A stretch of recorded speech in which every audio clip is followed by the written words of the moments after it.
Alright, this is just going to be a real quick update on the international Cummins swap build. I've been so swamped with stuff recently. I don't even remember where we were when I left off on the last video of this thing. I don't think I even had the front axle in yet. So what I did, I needed to go up more on the rear axle to begin with. So what I did, I took the leaf springs and had them re-arched. They are now 3 inches taller, and the lift block and U-bolt setup is just way better. They don't have lift blocks stacked, and it's up 3 more inches. And I got, let me see if I can get it under here. I got new bushings put into the leaf springs and the shackles in the back, and all new bolts. I still need to put nuts on them and tighten them down, but they're in there, just in place. Tightening them up won't affect ride height any. So, got the rear end all situated. Oh, I got a pile of drive shafts here. We're trying to make drive shafts work, and I ended up having to order just a bunch of flanges and weld yokes and slip yokes and stuff. But anyway, that's the ride height in the rear. And then I got the front axle in. I didn't get any footage of any of that. So what I did, I got that, let me drag this tire out from under here.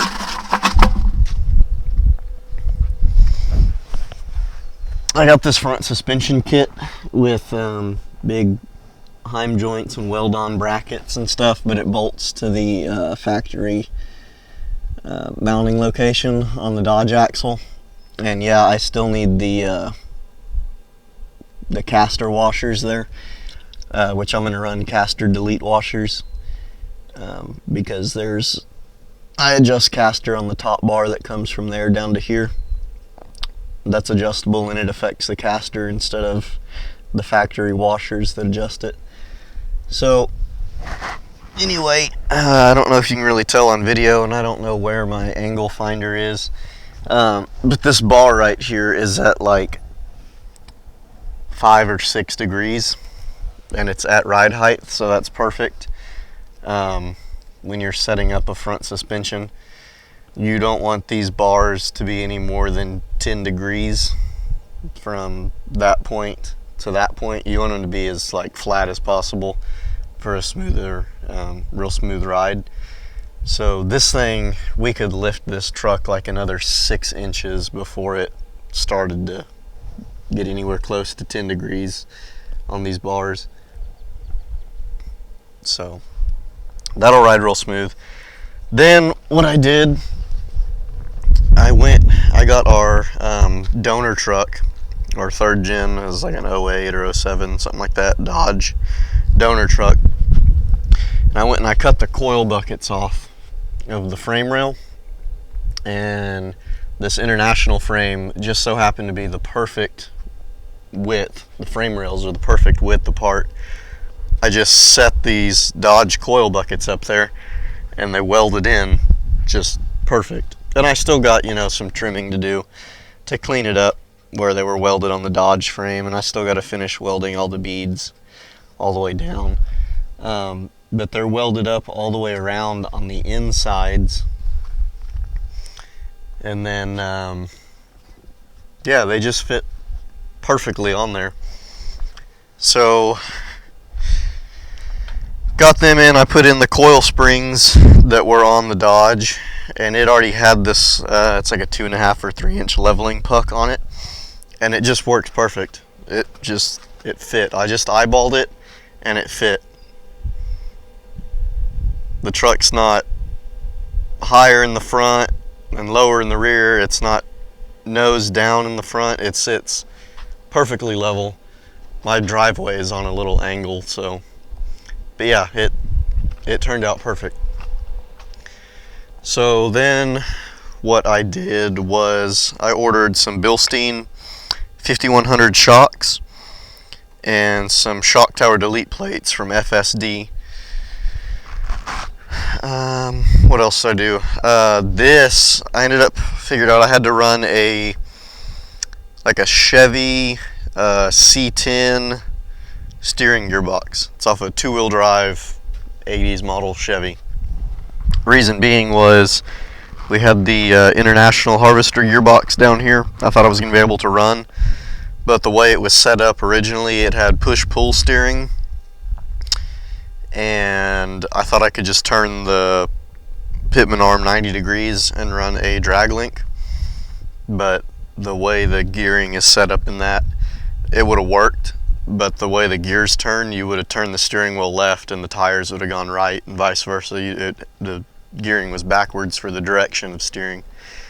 So found out that two-wheel drive 80s models Chevy gearboxes, they're designed to bolt on the outside of the frame rail, and they have the correct rotation for mounting on the outside and being a drag link style instead of a push-pull style. Also, something I didn't know, I guess all like steering gearboxes have a universal, I mean, I don't know about all, but maybe most have a universal spline count on the sector shaft here where the pitman arm would bolt to, because this is a Chevy gearbox, this is a Dodge pitman arm, this is a second gen Dodge pitman arm, this is a second gen Dodge pitman arm, this is the Chevy pitman arm, and I had another one, I don't remember where it went, but like all these different, even the International pitman arm fit on there. So it was pretty much whatever I wanted to run, and being that this is a third gen Dodge tie rod end, the taper on this ball joint is the same from like 2001, or either 2000 or 2001 all the way up to like 2012 or 13. This taper is the same. So I already had this pitman arm, which is like a stock one off of, I don't know, like an 01 or an 02 truck Dodge, and I put it on there, and it was mounted up like this, and the taper is on the top, so your ball joint, your tie rod end rather, is up here, and that wasn't going to work for clearing the frame right here. It was just going to hit, and then you can see right here I was going to have some issues with the pitman arm hitting the frame. So I ended up ordering a 5-inch drop pitman arm for an 01 Dodge Cummins. Put it on there, it fits. The tie rod end now goes on the bottom, and then I lengthened the little adjuster sleeve, welded it up good, tightened it up. It'll work perfectly fine. If anyone wants to comment and say that I made this weaker and then it's going to break, you can pretty much just keep your comment to yourself, because the big blue F100 out there, it has this exact setup on it. I did the exact same thing, and I have driven it all over Texas on like 8-hour road trips and stuff. It's been off-road, had never broke. It had never slipped the thread, so that's perfectly fine. And this truck's not even lifted that high. It's literally has a 2.5 inch puck from what it would have been on the Dodge. It's like a factory ride height almost. So all the angles and everything they're fine. Nothing's under a whole lot of stress. So the only issue I've ran into is this coil bucket is now in my way of the steering column right here. So we got this Chevy gearbox, got the steering shaft for it from the column. This is the International end, this is the Chevy end, so I have to cut them and weld them together and make them one steering shaft. And the issue you can see is the coil bucket became in the way to get a straight shot. So that's part of the reason I ordered these shock tower delete plates from FSD. Usually I get them from Fleece, but you can see, I would say, I call it like an outer diameter right here, and then these have an inner diameter. I guess it's really just for a neat looking design.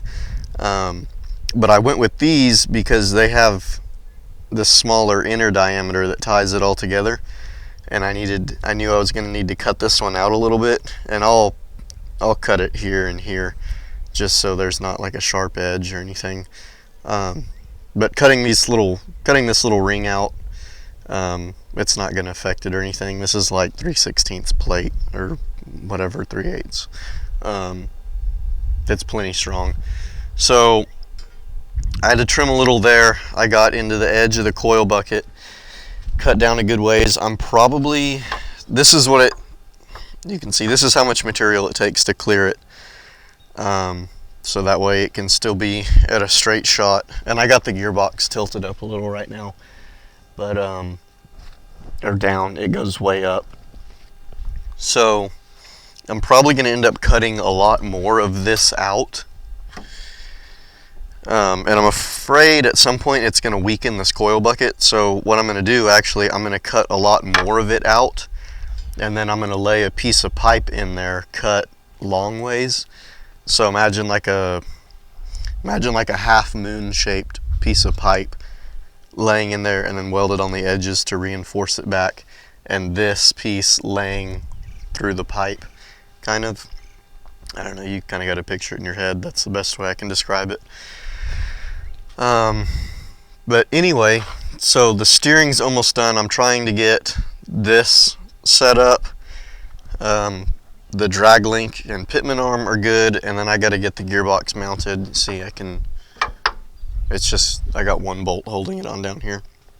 I'm gonna have to make a little bracket here and then drill some holes like this one, and yeah, so still got some work to do on that. And then the only other thing for the front end will be the track bar, which is this guy, and this is the original one off the Dodge axle. I have material right here, this bar, and then I got Heim joints for the ends of it, and then universal weld-on brackets for it. So if I can't make that Dodge one work, which I don't know, because I lengthened the drag link, and you want the drag link and the track bar to be perfectly parallel.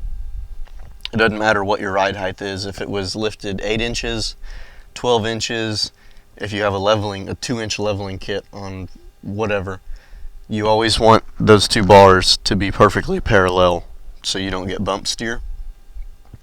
So since I lengthened this one, I kind of have a feeling that I should lengthen that one, but I'm not going to cut and re-weld the track bar when I have a whole piece of material over there just to make a whole new one. So that's probably what I'm going to do there. I'm probably going to just pull that factory track bar out, and you can see on my Dodge, my second gen. See how these two bars right here, see how they're not perfectly parallel? Because I actually don't have a see how my tie rod end is still on the top of my pitman arm? I actually don't have a drop pitman arm on this truck, and I'm lifting 6 inches. So see how if this tie rod end was mounted on the bottom, they would be perfectly parallel. And I do get some bump steer, especially on the 14 wides.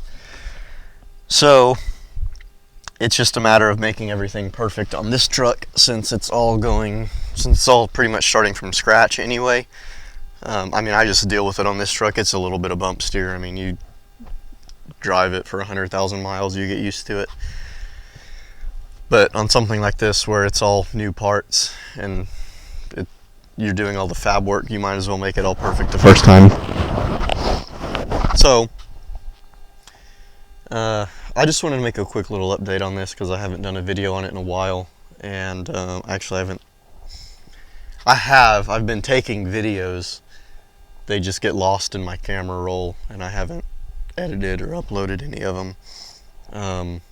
I think I got some footage of me going and getting the donor truck and cutting the coil buckets off. Little stuff here and there. I think I might have some video of me putting the leaf springs in. I'll have to dig through my camera roll and find it. But just wanted to make a quick little update if y'all want to see it. I had a front fender on it like last week, and it looked really good. Sits perfectly level. And then I believe Clayton already has the rims and tires mounted. I think he just needs to get them to me. I don't know, we were talking like a week or two ago, and he sent me a picture of them and said he was getting them mounted like later that week, but I haven't heard anything else on them. But the rims that he got,